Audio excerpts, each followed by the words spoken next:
아버지의 5천억 유산보다 한국인 남편의 손이 더 따뜻했어요. 저는 사랑을 선택했습니다.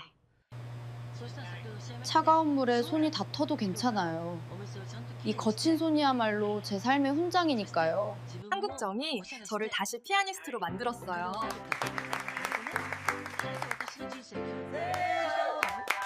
창문 틈으로 스며드는 새벽 공기가 제법 쌀쌀합니다. 저는 무의식적으로 손을 뻗어 침대맡에 둔 핸드크림을 찾습니다. 뚜껑을 열자 익숙한 라벤더 향이 코끝을 스치지만 제 손끝에 닿는 감촉은 예전과 많이 다릅니다. 굳은 살이 박인 손가락마디 그리고 건조해서 하얗게 일어난 손톱 주변을 문지르며 잠시 멍하니 천장을 바라봅니다. 바르샤바의 저택에서 매일 아침 전용 관리사가 다듬어주던 그 부드러운 손은 이제 기억 속에만 존재합니다. 하지만 저는 거칠어진 이 손이 부끄럽지 않습니다. 오히려 자랑스럽습니다. 이 투박한 손이야말로 제가 선택한 사랑, 그리고 치열하게 살아내고 있는 제 삶의 증거니까요.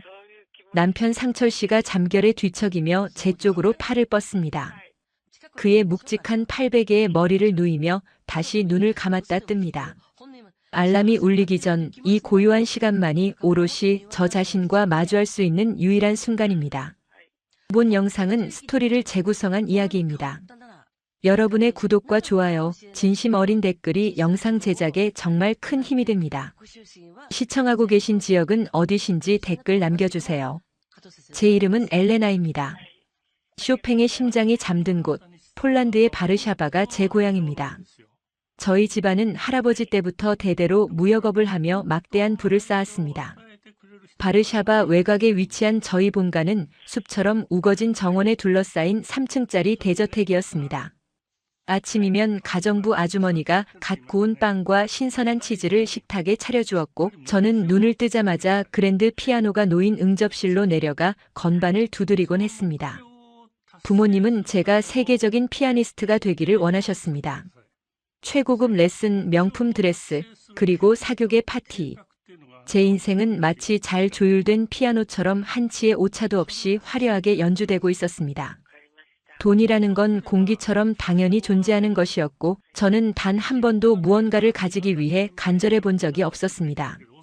원하는 것이 있다면 아버지는 그게 무엇이든 제 눈앞에 가져다 주셨으니까요. 그날은 유난히 눈이 많이 내리던 12월의 어느 날이었습니다. 집안의 오래된 앤티크 가구들을 보수하기 위해 한국에서 온 장인들이 방문했습니다. 그들 중 유독 눈에 띄는 남자가 있었습니다. 작업복에 묻은 톱밥 먼지를 툭툭 털어내며 묵묵히 나무를 깎던 사람, 바로 지금의 제 남편 상철 씨였습니다. 그는 다른 기술자들과 달리 말이 없었습니다. 그저 거친 나무의 결을 어루만지며 세상에서 가장 귀한 보석을 다루듯 신중하게 대패질을 할 뿐이었습니다. 저는 피아노 연습을 하다가 잠시 쉬러 나왔다가 그가 일하는 모습을 넋을 잃고 바라보게 되었습니다. 화려한 조명 아래서 샴페인 잔을 부딪히며 가식적인 웃음을 짓던 사교계. 남자들과는 전혀 다른 흙냄새와 나무 냄새가 나는 사람이었습니다. 나무도 숨을 쉽니다. 결대로 다듬어주지 않으면 나중에 뒤틀려요. 제가 건넨 따뜻한 차 한 잔을 받아들며 그가 서툰 폴란드어와 영어를 섞어 처음으로 건넨 말이었습니다. 그 투박한 목소리가 제 가슴속 깊은 곳을 울렸습니다. 명품이나 보석 이야기가 아닌 나무의 숨결을 이야기하는 남자. 그의 손은 거칠고 여기저기 상처가 나 있었지만 그 손으로 만들어낸 가구들은 놀라울 정도로 섬세하고 따뜻했습니다. 우리는 말이 잘 통하지 않아도 눈빛으로 대화했습니다. 그가 작업실에서 밤늦게까지 일할 때면 저는 몰래 샌드위치를 가져다 주었고 그는 담례로 나무를 깎아 만든 작은 새 조각상을 제게 선물해 주었습니다. 그 조각상은 삐뚤빼뚤했지만 다이아몬드 목걸이보다 훨씬 더 빛나 보였습니다. 저는 그제야 깨달았습니다. 제가 그동안 누려왔던 풍요로움은 껍데기에 불과했고 진짜 행복은 사람의 온기에서 온다는 것을요. 하지만 우리의 사랑은 곧 거대한 벽에 부딪혔습니다. 부모님은 격노하셨습니다. 어디 근본도 없는 동양의 가구 수리공 따위가 감히 귀한 딸을 넘본다며 상철 씨를 내쫓으려 하셨습니다. 아버지는 제 앞에서 와인잔을 바닥에 내던지며 소리치셨습니다. 그 녀석 따라가면 넌 더 이상 내 딸이 아니다. 그 고생을 내가 견딜 수 있을 것 같으냐? 어머니는 눈물로 호소하며 제 바지가랑이를 잡으셨습니다. 하지만 이미 제 마음속에는 상철 씨라는 든든한 기둥이 박혀버린 뒤였습니다. 그가 없는 대저택은 감옥이나 다름없었습니다. 저는 돈 필요 없어요. 상철 씨랑 함께라면 어디든 갈 거예요. 저는 생애 처음으로 부모님을 거역했습니다. 짐을 챙길 시간도 없이 저는 입고 있던 코트 주머니에 여권과 상철 씨가 선물해준 나무 새 조각상만 넣은 채 집을 뛰쳐나왔습니다. 공항으로 가는 택시 안에서 뒤를 돌아보지 않았습니다. 차창 밖으로 멀어지는 바르샤바의 야경이 흐릿하게 번졌지만 제 옆에서 꽉 잡은 상철 씨의 손은 그 어느 때보다 뜨겁고 단단했습니다. 그는 미안함과 고마움이 뒤섞인 눈빛으로 저를 바라보며 말했습니다. 엘레나 고생시킬지도 몰라. 하지만 내 심장이 멈추는 날까지 당신만은 지킬게. 그 한마디면 충분했습니다. 10시간이 넘는 비행 끝에 도착한 한국의 인천공항은 바르샤바 쇼팽 공항보다 훨씬 크고 현대적이었습니다. 번쩍이는 유리 건물과 쉴 새 없이 움직이는 사람들, 모든 것이 빠르고 활기찼습니다.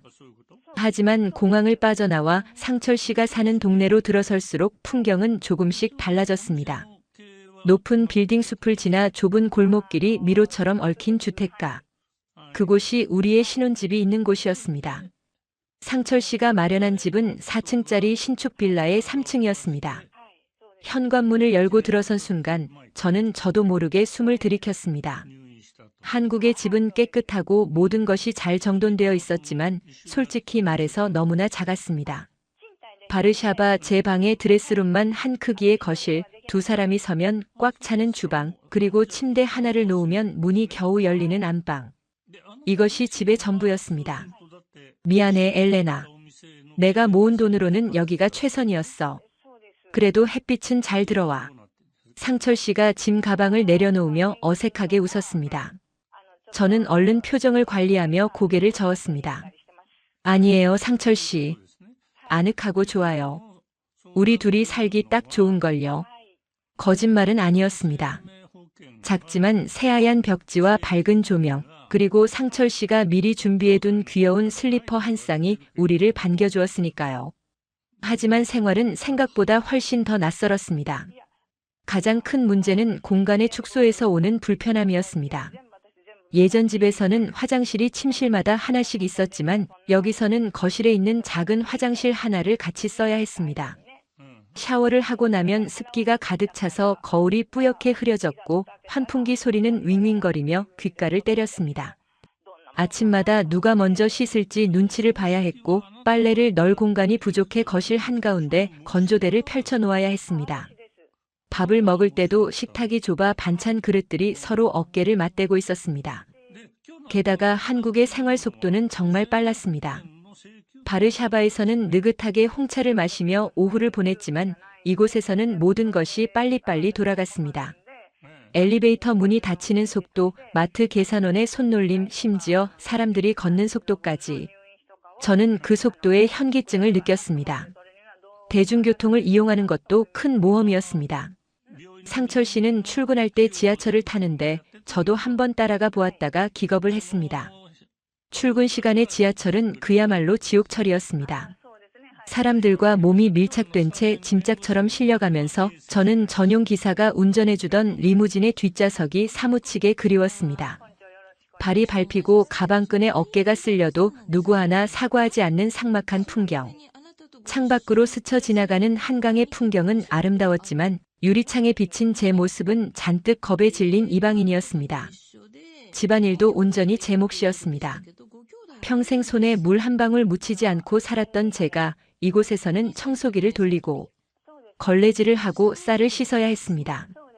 처음 밥을 짓던 날 물 조절을 잘못해서 쌀이 딱딱한 생쌀 그대로 씹혔을 때의 그 당혹감이란. 상철 씨는 누룽지 같고 고소해서 좋다며 억지로 먹어주었지만 저는 목이 메어 숟가락을 들 수 없었습니다. 음식물 쓰레기를 버리러 나가는 길은 또 얼마나 곤욕스러운지요. 냄새나는 봉투를 들고 엘리베이터를 탔을 때 마주친 이웃 주민의 미묘한 시선에 얼굴이 화끈거렸습니다. 저 외국 여자는 누구지? 하는 호기심 어린 눈빛들. 저는 고개를 푹 숙인 채 도망치듯 쓰레기장으로 달려가야 했습니다.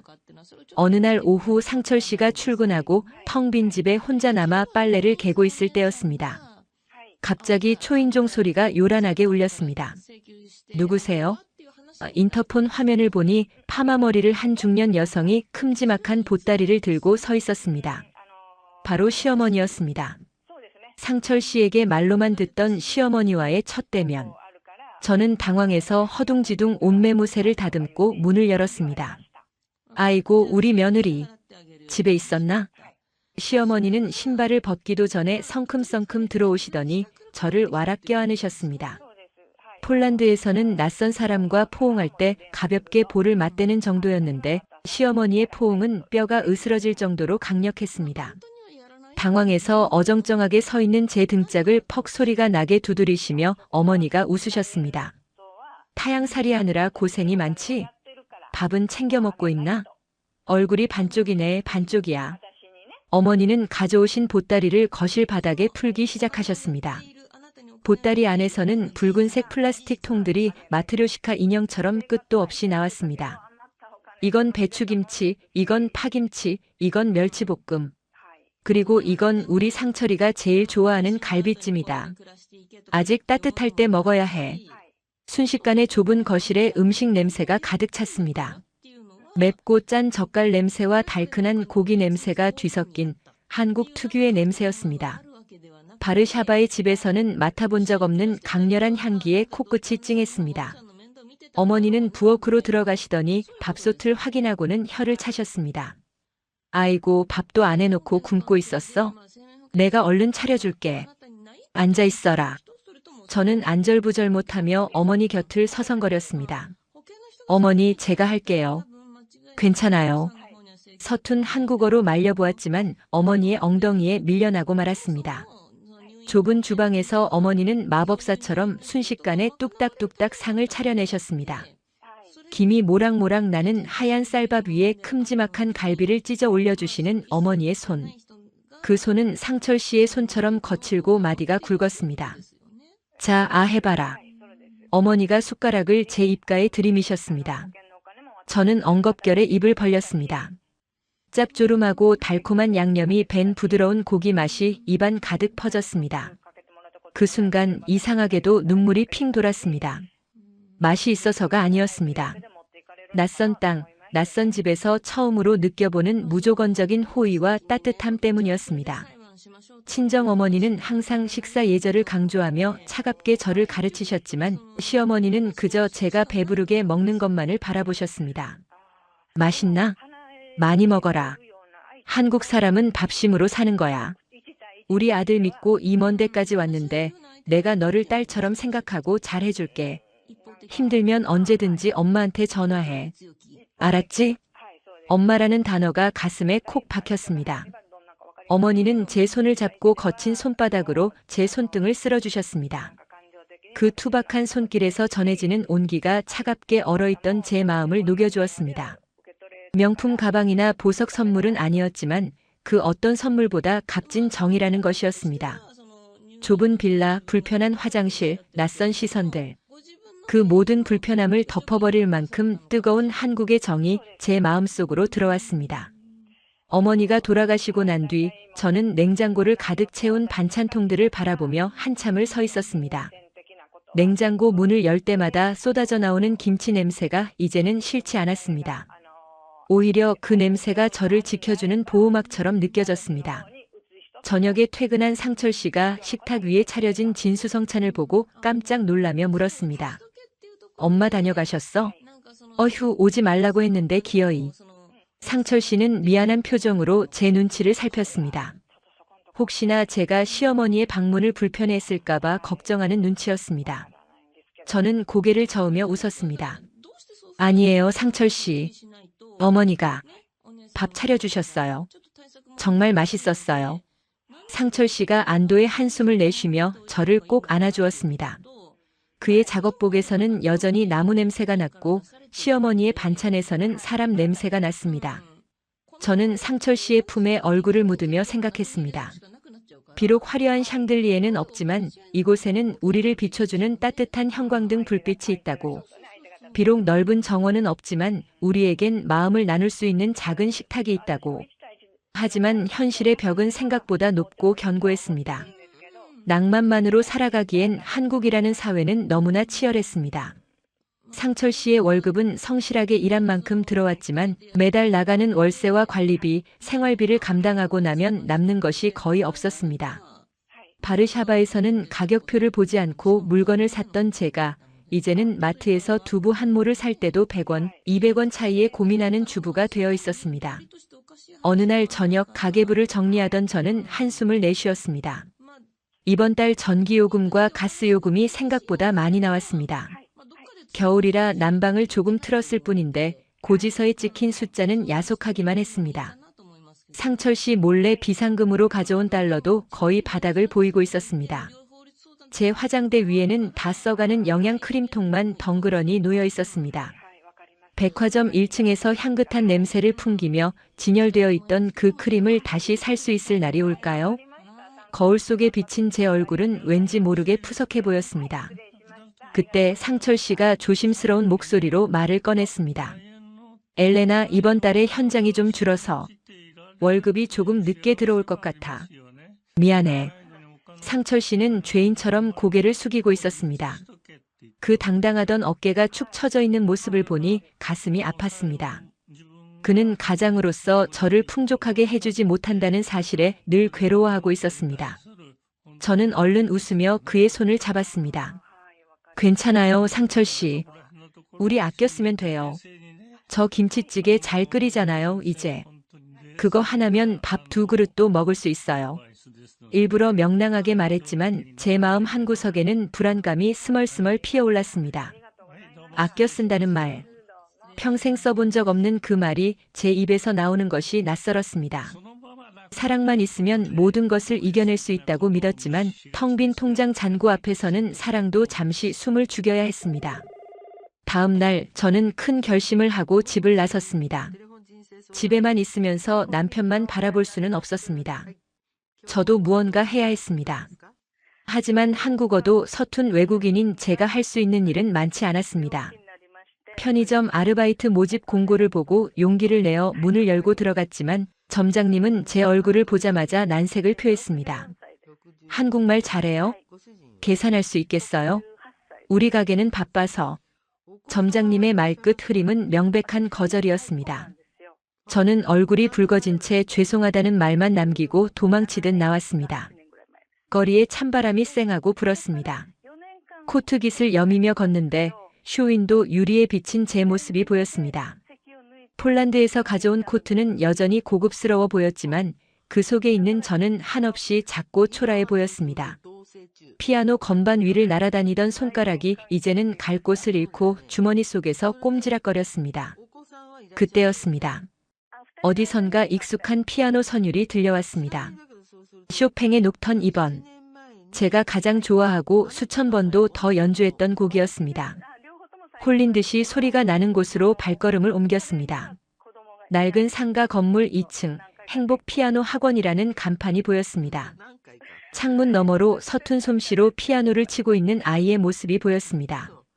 멜로디는 끊어지고 박자는 엉망이었지만 그 소리는 제 심장을 다시 뛰게 만들었습니다.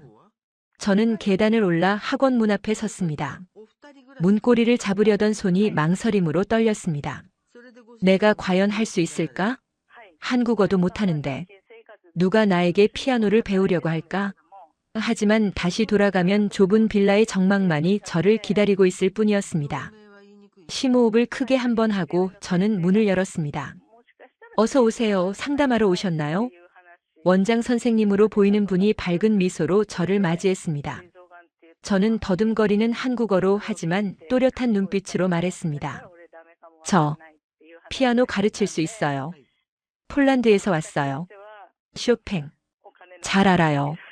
원장 선생님의 눈이 휘둥그레졌습니다. 무모한 도전일지도 모릅니다.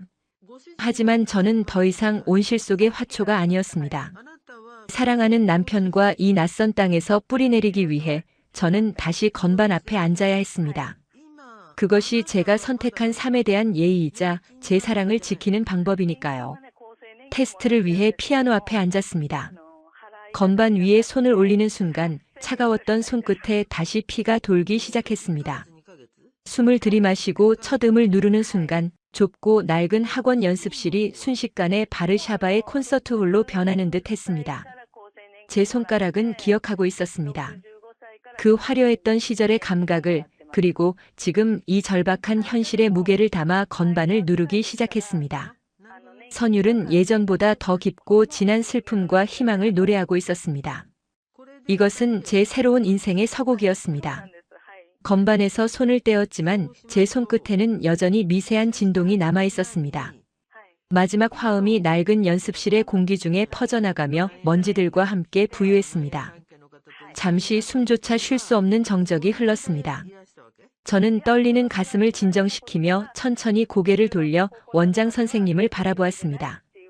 안경 너머로 저를 응시하던 그녀의 눈빛이 미세하게 흔들리고 있었습니다. 그것은 단순히 연주 실력에 대한 감탄을 넘어선 이방인에게서 발견한 뜻밖의 깊이에 대한 놀라움이었습니다. 원장 선생님은 한참 만에야 입을 열었습니다. 엘레나 씨, 라고 했죠? 솔직히 말해서 놀랐어요. 이 정도 실력일 줄은 몰랐거든요. 전공자가 아니면 낼 수 없는 터치예요. 그녀의 칭찬에 안도감이 밀려와 다리가 풀릴 뻔했습니다. 하지만 현실적인 문제는 바로 그 다음에 이어졌습니다. 그런데 우리 학원은 동네 아이들이나 취미로 배우는 성인들이 대부분이에요. 엘레나 씨 같은 고급 인력을 쓸 형편이 안 돼요. 그리고 한국어가 서투르니 아이들을 가르치는 건 무리일 것 같고, 거절의 말이 나올까봐 제 심장이 쿵 하고 내려앉았습니다. 저는 다급하게 의자에서 일어나 고개를 숙였습니다. 돈, 조금만 주셔도 돼요. 아이들, 악보 보는 것, 손가락 모양, 다 가르칠 수 있어요. 말보다는 시범 보여주면 아이들 잘 따라해요. 제발요. 간절함이 통했을까요? 원장 선생님은 난처한 듯 턱을 괴고 고민하시더니 깊은 한숨을 내쉬며 고개를 끄덕였습니다. 좋아요. 일단 시범 강사로 채용할게요. 대신 정식 강사는 아니고 파트타임으로 보조해주는 역할이에요. 시급은 최저 시급보다 조금 더 쳐줄게요. 괜찮겠어요? 네. 네, 감사합니다. 정말 감사합니다. 저는 몇 번이고 허리를 굽혀 인사를 했습니다. 최저 시급. 바르샤바 시절 친구들과 브런치 한 끼에 쓰던 돈보다 적은 액수였지만 지금 저에게는 그 어떤 거액의 계약금보다 소중했습니다. 학원을 나서며 올려다본 하늘은 여전히 회색빛이었지만 제 눈에는 희망의 푸른 빛이 감도는 것처럼 보였습니다. 그날부터 저의 이중 생활이 시작되었습니다. 오후 2시부터 6시까지는 행복 피아노 학원의 엘레나 선생님이었습니다. 아이들은 파란 눈에 금발 머리를 한 선생님을 신기해하면서도 제가 피아노를 칠 때면 눈을 동그랗게 뜨고 집중했습니다. 말이 잘 통하지 않아 답답할 때도 있었지만 음악은 만국 공통어였습니다. 제가 손가락으로 건반 위를 굴리면 아이들도 고사리 같은 손으로 따라했습니다. 선생님, 손이 진짜 빨라요. 나비 같아요. 아이들의 칭찬을 들을 때면 고단함이 씻은 듯 사라지는 것 같았습니다. 하지만 학원 아르바이트비만으로는 턱없이 부족했습니다. 관리비 고지서는 매달 꼬박꼬박 날아왔고 겨울이 깊어질수록 가스 요금은 무섭게 치솟았습니다. 상철 씨는 난방비를 아끼려고 집안에서도 두꺼운 패딩 조끼를 입고 지냈습니다. 나 안 추워, 엘레나. 당신이나 따뜻하게 입어. 그렇게 말하며 제게 이불을 덮어주는 그의 빨개진 코끝을 볼 때마다 가슴이 미어지는 것 같았습니다. 저는 그 몰래 다른 일자리를 더 알아보기 시작했습니다. 오전 시간을 활용해야 했습니다. 제가 찾은 곳은 집 근처 시장 골목에 있는 작은 칼국수 식당이었습니다. 점심시간이면 줄을 서서 먹을 정도로 장사가 잘 되는 곳이라 일손이 늘 부족했습니다. 가게 앞 유리창에 붙은 주방 보조 구함이라는 종이를 보고 망설임 없이 들어갔습니다. 주인 아주머니는 저를 위아래로 훑어보시더니 퉁명스럽게 물으셨습니다. 설거지 해봤어? 여기 일이 험한데 그 고운 손으로 할 수 있겠어? 저는 얼른 장갑을 끼지 않은 맨손을 등 뒤로 감추며 씩씩하게 대답했습니다. 저 힘세요. 집에서 설거지 많이 했어요. 잘할 수 있습니다. 그렇게 저는 오전 10시부터 오후 2시까지 칼국수 집의 설거지 담당이 되었습니다. 주방은 피아노 학원과는 전혀 다른 세상이었습니다. 뜨거운 수증기가 가득 차 앞이 잘 보이지 않았고 펄펄 끓는 육수 솥에서는 멸치 비린내와 밀가루 냄새가 진동했습니다. 쉴 새 없이 쏟아져 들어오는 빈 그릇들은 마치 거대한 탑처럼 쌓여만 갔습니다. 빨간 김치 국물이 말라붙은 접시, 바지락 껍데기가 눌어붙은 냄비. 저는 고무장갑을 낀 손으로 수세미를 쥐고 미친 듯이 그릇을 닦아냈습니다. 아주머니, 여기 컵 좀 빨리 줘요. 육수 낸 멸치 건져내야지 뭐하고 있어. 주방장님의 호통 소리가 귓가를 때렸습니다. 바르샤바의 우아한 살롱에서 왈츠를 연주하던 손이 이제는 찌그러진 스테인리스 그릇을 닦느라 쉴 새 없이 움직였습니다. 뜨거운 물에 담갔다가 찬물에 헹구기를 반복하면 손가락 마디마디가 퉁퉁 부어올라 감각이 없곤 했습니다. 독한 세제 때문에 고무장갑 안으로 습진이 생겨 간지럽고 따가웠지만 긁을 시간조차 없었습니다. 허리를 한번 펴보지도 못하고 4시간을 꼬박 서서 일하고 나면 다리가 후들거려 제대로 걷기조차 힘들었습니다. 하지만 저는 멈출 수 없었습니다. 하루 일당을 받아 꼬깃꼬깃한 지폐를 주머니에 넣을 때의 그 묵직한 안도감. 그 돈이면 오늘 저녁 상철 씨가 좋아하는 삼겹살을 살 수 있고 며칠 뒤면 밀린 관리비도 낼 수 있었습니다. 퇴근길 시장 좌판에 놓인 빨간 딸기가 눈에 들어왔지만 저는 침을 한번 삼키고 발걸음을 돌렸습니다. 딸기 한 팩 살 돈이면 상철 씨 양말을 2켤레는 살 수 있었으니까요. 제 자신을 위해 쓰는 돈은 10원도 아까웠지만 가족을 위해 쓰는 돈은 하나도 아깝지 않았습니다. 이것이 한국 사람들이 말하는 가족애라는 것일까요? 어느 날 저녁 상철 씨가 제 손을 잡고 로션을 발라주다가 흠칫 놀라 멈췄습니다. 거칠어진 손등, 손톱 밑에 낀 거뭇한 때, 그리고 물에 불어 하얗게 일어난 굳은 살. 아무리 씻어도 지워지지 않는 고된 노동의 흔적이었습니다. 상철 씨의 눈가가 젖어들었습니다. 엘레나, 손이 이게 뭐야? 피아노 치는 사람 손이 왜 이래? 그는 제 손을 자신의 볼에 갖다 대며 울먹였습니다. 저는 황급히 손을 빼내려 했지만 그가 놓아주지 않았습니다. 아니에요, 상철 씨. 요즘 건조해서 그래요. 핸드크림 바르면 금방 좋아져요. 거짓말하지 마. 당신 나 몰래 무슨 일 하지? 그렇지? 상철 씨의 추궁에 저는 아무 말도 할 수 없었습니다. 그는 저를 와락 끌어안았습니다. 그의 어깨가 들썩였습니다. 미안해. 내가 못나서 귀하게 자란 당신을 이런 고생이나 시키고 나랑 결혼한 거 후회하지. 차라리 폴란드로 돌아가. 거기는 따뜻하고 편하잖아. 그의 말에 저는 화들짝 놀라 그를 밀어내고 눈을 똑바로 바라보았습니다. 상철 씨, 무슨 소리예요? 나는 당신이랑 있는 여기가 천국이에요. 손 좀 거칠어지면 어때요? 이건 우리 가족을 지키는 훈장이에요. 나 상철 씨 아내잖아요. 우리가 힘을 합치면 금방 부자 될 수 있어요. 그런 약한 소리 하지 마요. 제 단호한 말에 상철 씨는 눈물을 닦으며 고개를 끄덕였습니다. 하지만 그의 눈빛에는 여전히 미안함과 죄책감이 가득했습니다. 며칠 뒤 시어머니가 또 반찬을 바리바리 싸들고 오셨습니다. 이번에는 곰국을 한솥 끓여오셨습니다. 어미야, 이거 먹고 힘내라. 내 얼굴이 누렇게 뜬 게 영 마음에 걸린다. 어디 아픈 데는 없냐? 시어머니는 제 얼굴을 이리저리 살피시며 혀를 차셨습니다. 사실 요즘 들어 몸이 예전 같지 않긴 했습니다. 아침에 일어나면 머리가 핑 도는 현기증이 잦았고 식당에서 일할 때면 속이 울렁거려 헛구역질이 올라오곤 했습니다. 하지만 저는 그저 피곤해서 그러려니 생각했습니다. 괜찮아요, 어머니. 그냥 요즘 좀 무리했나 봐요. 밥 잘 먹으면 나을 거예요. 그래, 젊어서 고생은 사서도 한다지만 몸 상하면 다 소용없다. 상철이 놈이 벌어오는 걸로 부족하면 내가 쌈짓돈이라도 보태줄 테니 제발 일 좀 줄여라. 그 고운 손이 나무 껍질처럼 변했잖니. 시어머니는 제 손을 잡고 속상해하셨습니다. 하지만 저는 어머니의 쌈짓돈을 받을 수는 없었습니다. 어머니도 시장에서 채소 장사를 하며 힘들게 모은 돈이라는 걸 누구보다 잘 알고 있었으니까요. 저는 웃으며 괜찮다고 걱정 마시라고 어머니를 안심시켜드렸습니다. 그러나 몸은 제 의지처럼 따라주지 않았습니다. 증상은 날이 갈수록 심해졌습니다. 칼국수 식당에서 설거지를 하는데 전에는 구수하게 느껴지던 멸치 육수 냄새가 역겹게 느껴지기 시작했습니다. 비릿한 냄새가 코끝을 스칠 때마다 위장이 뒤틀리는 것 같아 화장실로 뛰어가 구역질을 했습니다. 나오지 않는 위액을 토해내고 나면 눈앞이 하얗게 전멸했습니다. 식당 이모님들이 걱정스러운 눈으로 쳐다보았습니다. 세댁, 어디 안 좋아? 안색이 창백해. 체한 거 아냐? 아, 네. 어제 급하게 먹었나 봐요. 소화제 먹으면 괜찮아요. 저는 애써 웃으며 다시 고무장갑을 꼈습니다. 이까짓 걸로 쉴 수는 없어.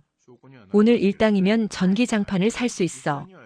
오직 그 생각 하나로 버텼습니다. 점심시간이 끝나고 식당을 나와 학원으로 향하는 버스 안에서도 저는 손잡이를 꽉 잡고 버텼습니다. 버스가 덜컹거릴 때마다 멀미가 났고 차창 밖 풍경이 빙글빙글 도는 것 같았습니다. 잠을 못 자서 그런가 봐. 오늘 밤에는 일찍 자야지. 스스로에게 최면을 걸며 진통제 2알을 입안에 털어넣었습니다. 학원에 도착했을 때는 이미 기진맥진한 상태였습니다.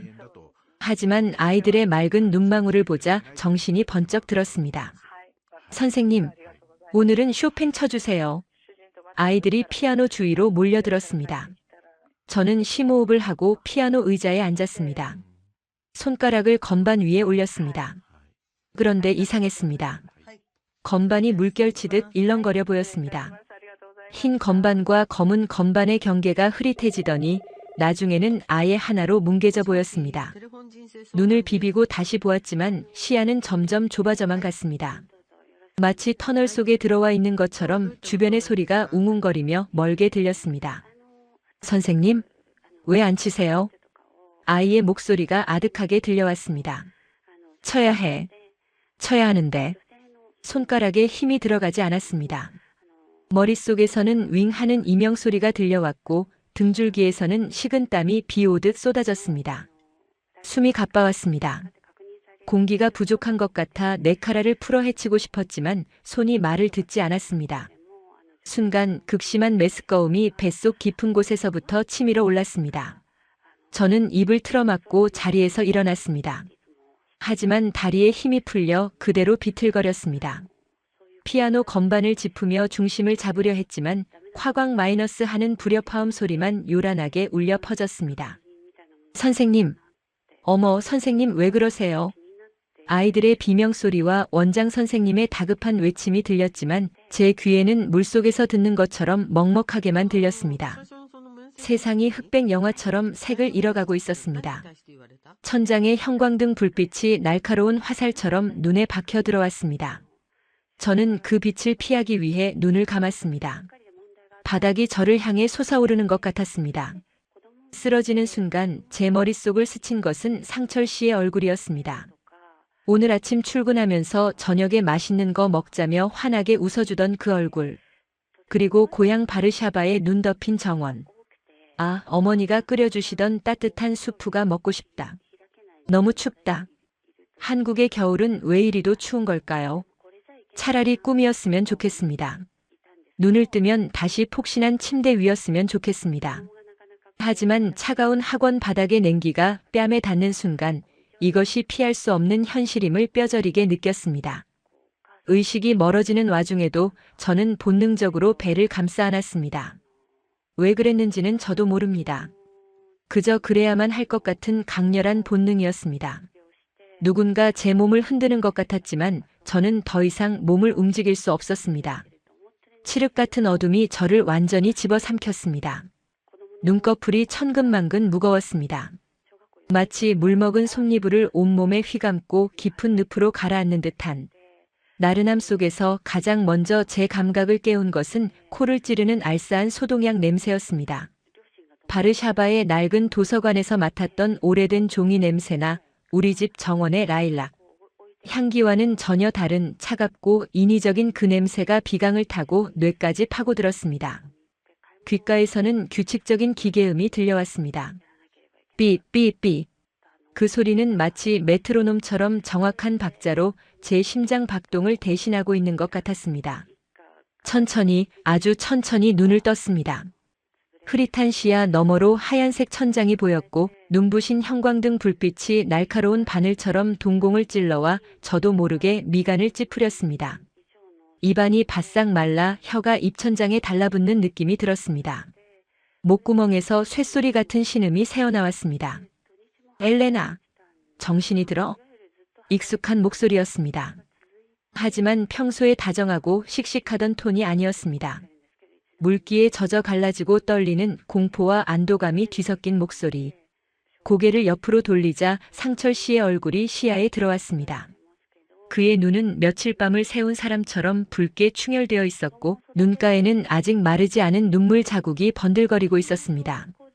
그는 제 손을 두 손으로 감싸 쥐고 있었는데 그 악력이 어찌나 센지 손가락 마디가 욱신거릴 정도였지만 저는 그 통증마저도 반가웠습니다.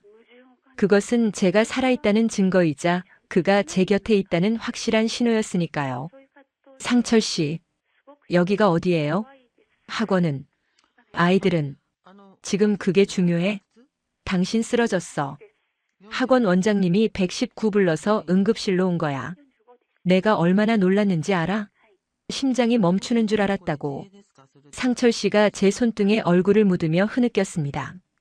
그의 거친 머리카락이 제 피부를 스칠 때마다 까슬까슬한 감촉이 전해졌습니다. 저는 힘없는 손을 들어 그의 머리를 쓰다듬으려 했지만 팔에 연결된 투명한 링거줄이 팽팽하게 당겨져 움직임이 자유롭지 않았습니다. 혈관을 타고 들어오는 차가운 수액의 느낌이 그제야 생생하게 느껴졌습니다. 주변을 둘러보니 하얀 가운을 입은 의사와 간호사들이 바쁘게 오가는 모습이 보였습니다. 커튼으로 가려진 옆 침대에서는 누군가의 앓는 소리가 들려왔고 바퀴 달린 침대가 굴러가는 드르륵 소리가 바닥의 타일과 마찰하며 요란하게 울렸습니다.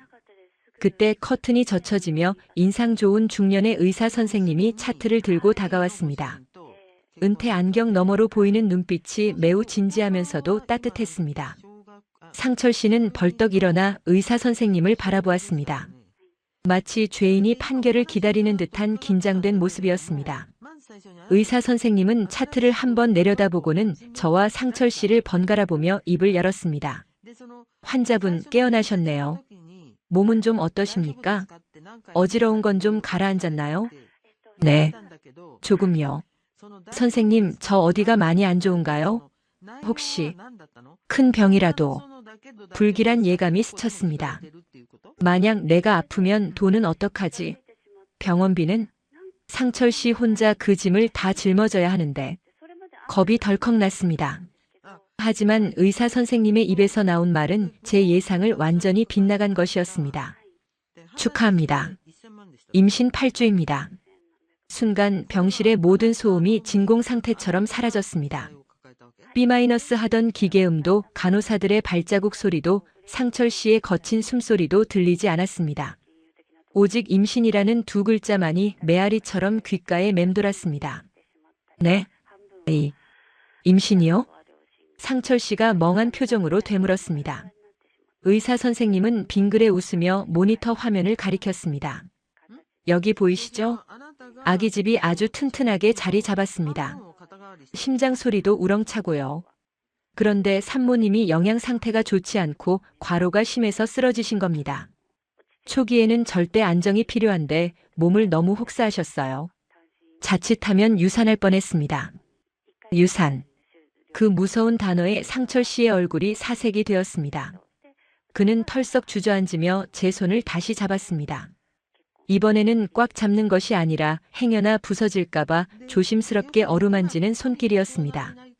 세상에. 아기라니. 엘레나 들었어? 우리 아기래. 내 새끼가 저기 있대. 상철 씨의 눈에서 굵은 눈물방울이 뚝뚝 떨어져 제 환자복 위로 번졌습니다. 그것은 뜨거웠습니다. 단순한 기쁨의 눈물이 아니라 아내를 위험에 빠뜨렸다는 죄책감과 새로운 생명에 대한 경이로움이 뒤섞인 복잡한 감정의 결정체였습니다. 저 역시 멍하니 아랫배에 손을 올렸습니다.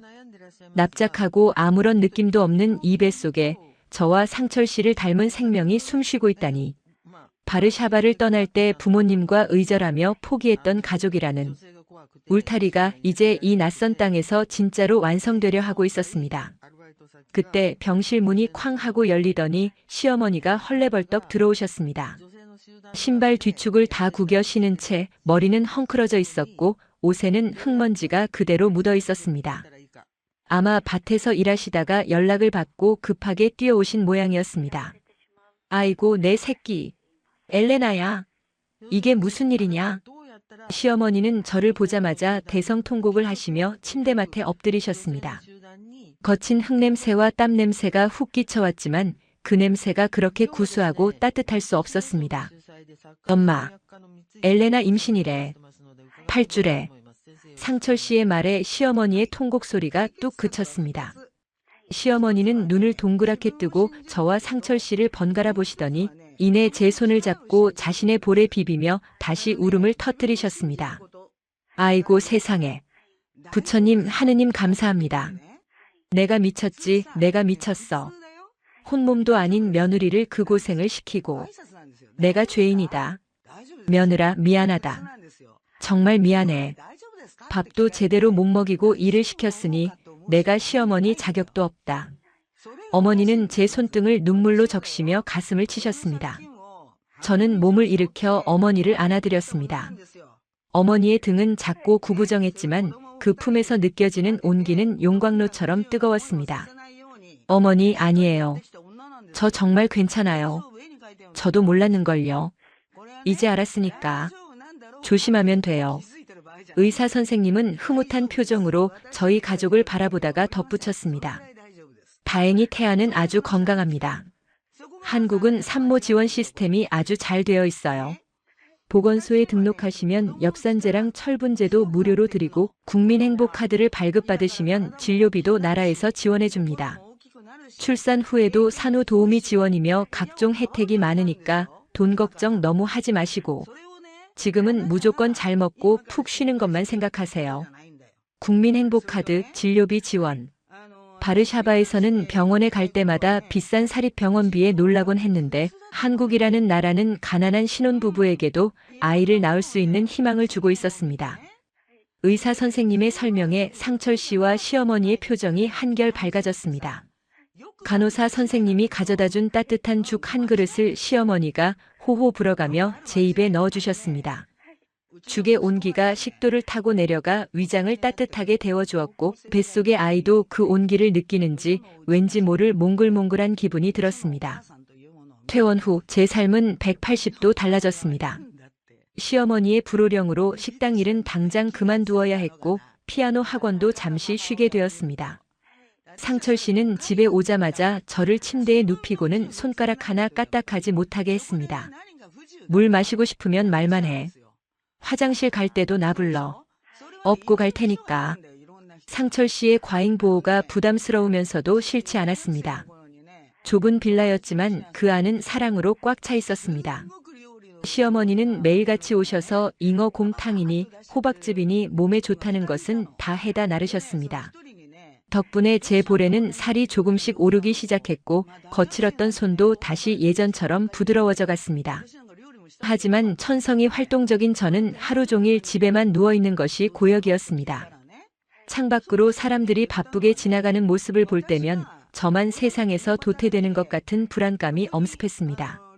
상철 씨는 더 열심히 일하겠다며 야근까지 마다하지 않았지만 그의 축 처진 어깨를 볼 때마다 마음이 무거웠습니다. 제가 돕고 싶었지만 몸을 쓰는 일은 절대 금지였기에 답답함만 커져갔습니다. 뭐라도 하고 싶다. 내가 할 수 있는 게 없을까? 무료함을 달래기 위해 제가 할 수 있는 유일한 일은 음악을 듣는 것뿐이었습니다. 그러다 문득 학원에서 아이들을 가르칠 때 느꼈던 기쁨이 떠올랐습니다. 한국 아이들은 테크닉은 좋지만 감성 표현을 어려워하는 경우가 많았습니다. 쇼팽의 나라에서 온 제가 그들에게 진짜 감성을 알려줄 수 있지 않을까요? 저는 상철 씨가 결혼 기념일 선물로 사주었던 중고 전자 피아노 앞에 앉았습니다. 비싼 그랜드 피아노는 아니었지만 건반을 누르는 감각은 여전히 저를 설레게 했습니다. 저는 스마트폰을 꺼내 동영상 촬영 버튼을 눌렀습니다. 화려한 드레스도 멋진 조명도 없었습니다. 그저 늘어진 티셔츠에 임산부용 레깅스를 입고 화장기 없는 얼굴로 카메라 앞에 섰습니다.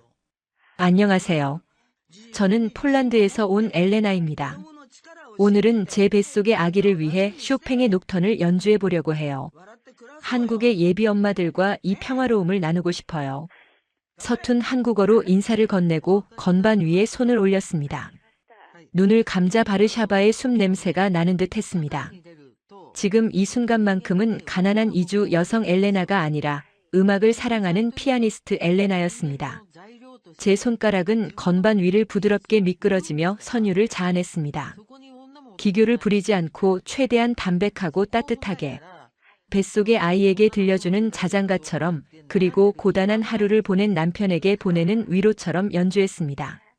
중간에 건반 하나가 삐걱거리는 소리가 났지만 그마저도 낡은 빌라의 정겨운 소음처럼 자연스럽게 녹여냈습니다.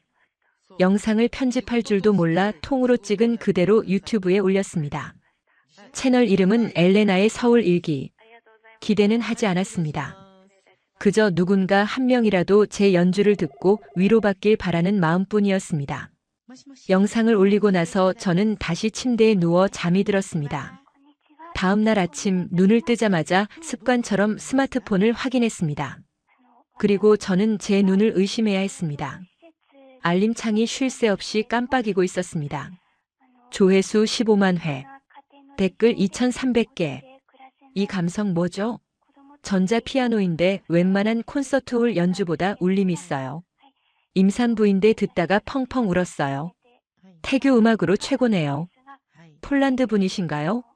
한국말 너무 귀여우신데 연주는 소름 돋아요. 이분 누구세요? 숨은 고수다. 심장이 쿵쿵 뛰기 시작했습니다. 하룻밤 사이에 일어난 기적이 믿기지 않았습니다. 단순히 조회수만 높은 것이 아니었습니다. 댓글에는 제 연주에 위로받았다는 사람들의 진심 어린 고백들이 가득했습니다. 어떤 분은 입덧 때문에 힘들었는데 제 연주를 듣고 마음이 편해졌다고 했고, 어떤 분은 고된 육아 퇴근 후 힐링이 되었다고 했습니다. 상철 씨에게 보여주자 그도 입을 다물지 못했습니다. 와, 엘레나, 당신 진짜 대단하다. 사람들이 당신 연주를 좋아해. 이것 봐, 다들 칭찬 일색이야. 상철 씨는 신이 나서 댓글 하나하나를 소리내어 읽어주었습니다. 그의 목소리에 담긴 자부심이 저를 더 행복하게 했습니다. 그날 이후 저는 이틀에 한 번씩 영상을 올리기 시작했습니다. 거창한 곡이 아니어도 좋았습니다. 한국 동요 반다를 쇼팽 스타일로 편곡해서 연주하기도 하고 트로트를 우아한 왈츠풍으로 바꾸어 치기도 했습니다. 사람들은 한국의 정서를 이해하는 파란 눈의 피아니스트라며 열광했습니다. 구독자 수는 기하급수적으로 늘어났고 제 채널은 맘카페와 커뮤니티를 통해 빠르게 입소문을 탔습니다. 그러던 어느 날 모르는 번호로 전화가 걸려왔습니다. 여보세요? 엘레나 씨 핸드폰 맞나요? 네, 맞는데요. 누구세요? 아, 안녕하세요. 저는 K-클래식 페스티벌 기획팀장입니다. 유튜브 영상 너무 감명 깊게 잘 봤습니다. 다름이 아니라 이번에 열리는 태교 음악회에 엘레나 씨를 초청 연주자로 모시고 싶어서 연락드렸습니다. 혹시 미팅 가능하실까요? 수화기 너머로 들려오는 소리에 저는 숨이 턱 막혔습니다. 음악회 초청이라니. 그것도 정식 무대에. 바르샤바를 떠나오면서 다시는 무대에 서지 못할 거라고 생각했습니다. 피아노는 그저 취미로 남겨두어야 한다고 체념했었습니다. 그런데 한국이라는 나라는, 그리고 이 작은 스마트폰 세상은 저에게 다시금 스포트라이트를 비춰주고 있었습니다. 물론이죠. 감사합니다. 정말 감사합니다. 전화를 끊고 나서 저는 상철 씨에게 달려가 와락 안겼습니다. 상철 씨, 나 연주에 나간대요. 돈도 준대요. 우리는 좁은 거실에서 덩실덩실 춤을 추었습니다. 뱃속의 아기도 기쁜지 톡톡 발길질을 하는 것 같았습니다. 이것은 단순한 행운이 아니었습니다. 제가 가진 재능, 그리고 한국 사람들과 소통하고자 했던 진심이 만들어낸 결과였습니다. 며칠 뒤 저는 기획사 사무실에서 계약서에 사인을 했습니다. 계약금은 상상 이상이었습니다. 당장 밀린 월세를 내고도 남을 만큼, 그리고 곧 태어날 아이를 위해 좋은 유모차를 사고도 남을 만큼의 큰돈이었습니다. 떨리는 손으로 계약서를 받아들고 나오는데 빌딩 숲 사이로 파란 하늘이 보였습니다. 처음 한국에 왔을 때 저를 주눅들게 했던 그 높디 높은 빌딩들이 이제는 저를 향해 손짓하는 것 같았습니다. 집으로 돌아오는 길, 저는 마트에 들러 그동안 사고 싶었지만 들었다 놓기를 반복했던 딸기 2팩과 소고기를 샀습니다. 그리고 백화점 1층 화장품 코너에 들러 제 자신을 위한 영양크림도 하나 샀습니다. 쇼핑백을 든 손은 묵직했지만 발걸음은 깃털처럼 가벼웠습니다. 현관문을 열자 구수한 된장찌개 냄새가 났습니다. 상철 씨가 앞치마를 두르고 주방에서 요리를 하고 있었습니다. 왔어? 오늘 계약 잘했어? 네. 상철 씨, 우리 이제 맛있는 거 많이 먹을 수 있어요. 저는 상철 씨에게 쇼핑백을 들어 보이며 활짝 웃었습니다.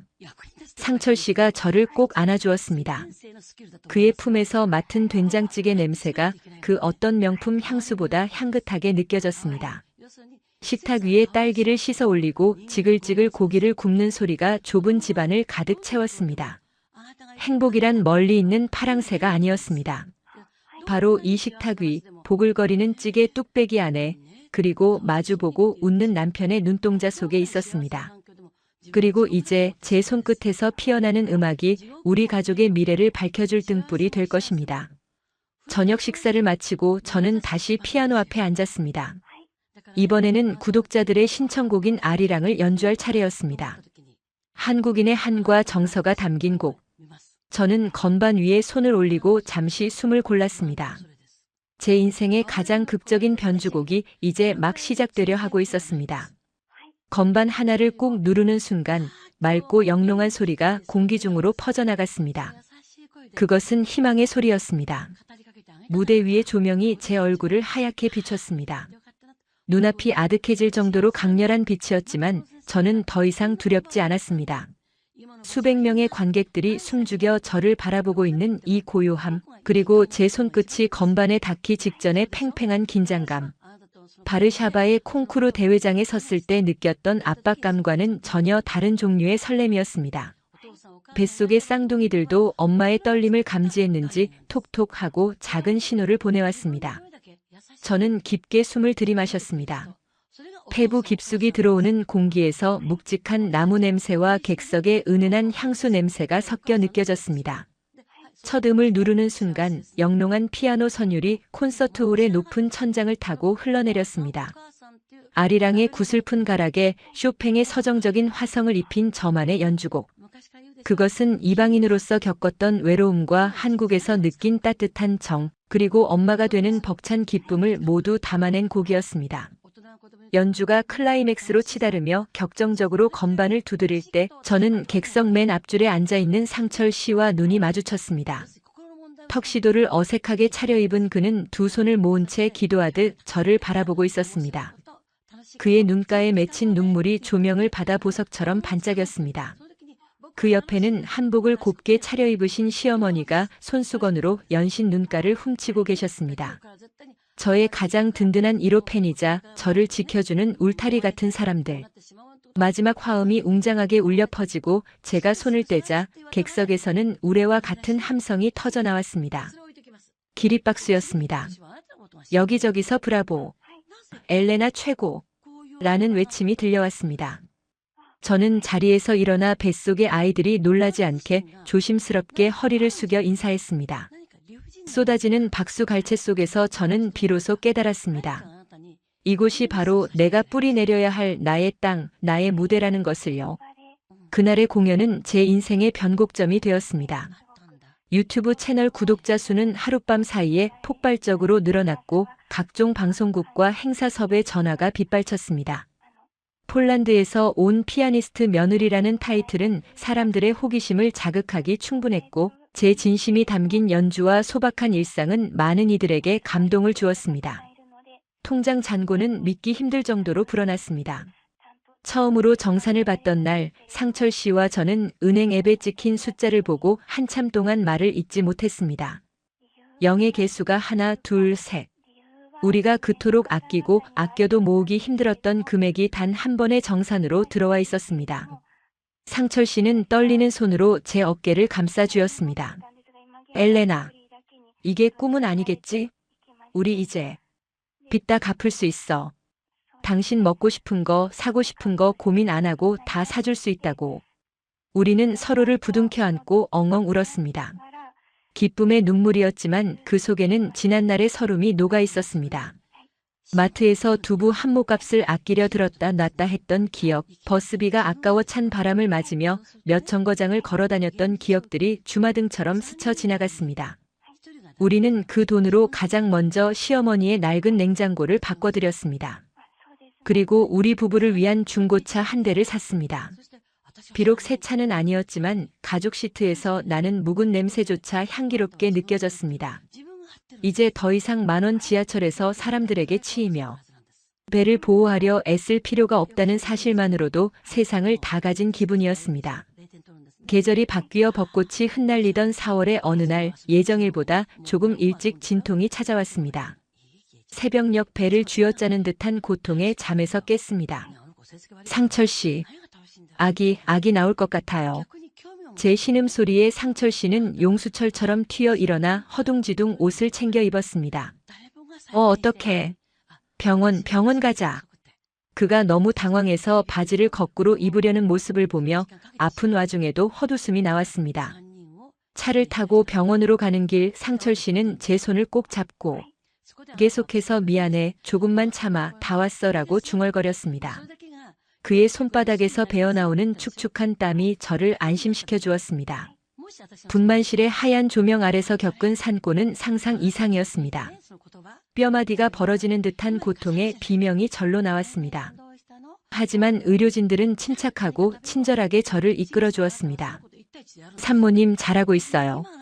조금만 더 힘주세요. 머리 보입니다. 의사 선생님의 격려에 저는 이를 악물고 마지막 힘을 쏟아부었습니다. 정신이 혼미해질 즈음 우렁찬 울음소리가 분만실의 공기를 갈랐습니다. 응애 마이너스. 첫째 아들이 세상 밖으로 나왔고 5분 뒤 둘째 딸이 그 뒤를 이었습니다. 핏덩이 같은 아이들이 제 가슴 위에 올려졌을 때 그 따뜻하고 묵직한 생명의 무게를 저는 평생 잊을 수 없을 것입니다. 쭈글쭈글한 붉은 피부, 감겨있는 눈, 꼼지락거리는 작은 손가락. 세상에 이렇게 아름다운 존재가 또 있을까요? 탯줄을 자르는 상철 씨의 손이 심하게 떨리고 있었습니다. 그는 아이들을 보며 소리 없이 오열했습니다. 병실로 옮겨진 후 시어머니가 양손 가득 보따리를 들고 뛰어오셨습니다. 아이고 고생했다. 우리 며느리 장하다 장해. 쌍둥이를 쑥 낳고 세상에 이런 복덩이가 어디 있니? 어머니는 제 땀에 젖은 머리카락을 쓸어 넘겨주시며 눈시울을 붉히셨습니다. 보따리 안에는 갓 지은 뜨끈한 쌀밥과 소고기를 듬뿍 넣은 미역국이 들어있었습니다. 한국에서는 아이를 낳으면 3, 7일 동안 미역국을 먹어야 피가 맑아진다는 어머니의 말씀을 들으며 저는 국물 한 방울 남기지 않고 그릇을 비웠습니다.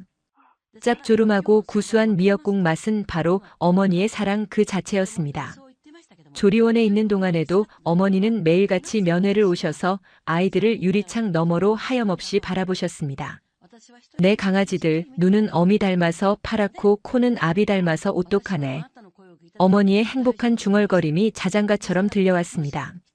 시간은 화살처럼 빠르게 흘렀습니다. 어느덧 쌍둥이들은 무럭무럭 자라 3살이 되었습니다. 우리 가족의 삶은 많은 것이 변했습니다. 비좁았던 빌라를 떠나 넓은 거실과 아이들이 뛰어놀 수 있는 방이 있는 아파트로 이사했습니다. 베란다 창밖으로는 한강이 내려다 보이고 저녁이면 아름다운 서울의 야경이 파노라마처럼 펼쳐지는 곳이었습니다.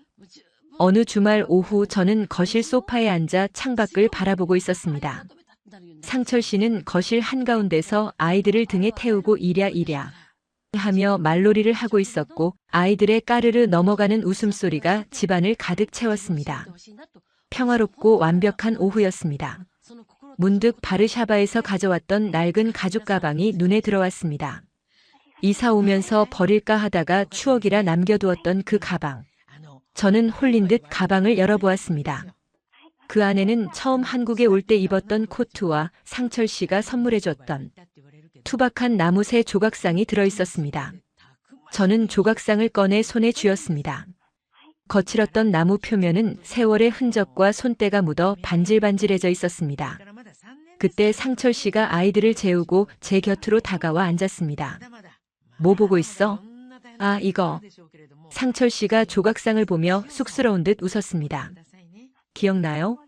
우리 처음 이 조각상 주고받았을 때, 그리고 한국 와서 곰팡이 핀 반지하 단칸방 알아보다가 겨우 3층 빌라 구했을 때, 그때 당신이 그랬잖아요. 햇빛만 들어오면 된다고. 제 말에 상철 씨가 고개를 끄덕이며 제 어깨를 감싸 안았습니다. 그럼 기억하지. 그때 당신 손, 물 한 방울 안 묻혀본 손이었는데, 나 때문에 설거지 알바 한다고 다투고 갈라졌을 때 내 마음이 얼마나 찢어졌는지 몰라. 밤마다 당신 손잡고 얼마나 울었는지. 저도 기억나요. 상철 씨 1,000원짜리 김밥 한 줄 사서 둘이 나눠 먹으면서 배부르다고 서로 더 먹으라고 양보했잖아요. 그땐 버스비 1,200원이 없어서 1시간 거리를 걸어 다녔는데 지금은 이렇게 좋은 집에서 우리 아이들이랑 웃고 있네요. 감정이 북받쳐 올라 눈물이 핑 돌았습니다.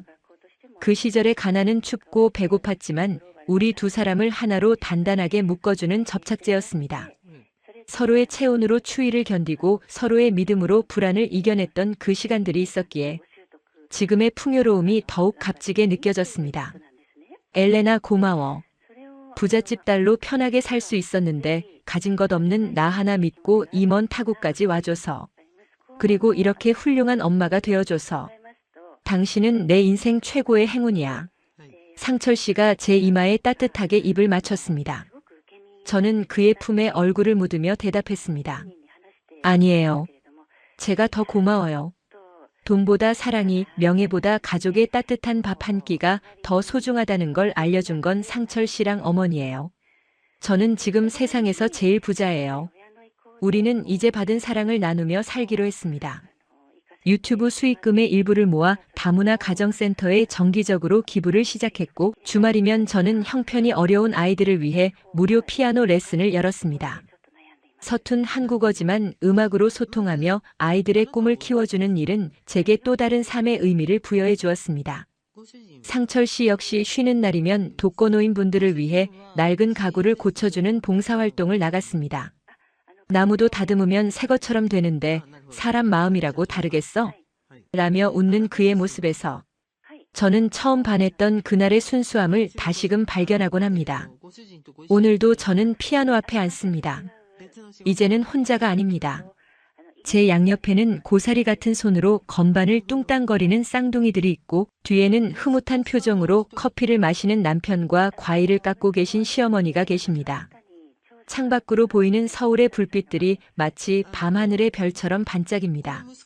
낯선 이방인이었던 저를 따뜻하게 품어준 이 도시, 그리고 정이라는 이름으로 다가와 가족이 되어준 사람들. 이곳에서 저는 비로소 완성되었습니다.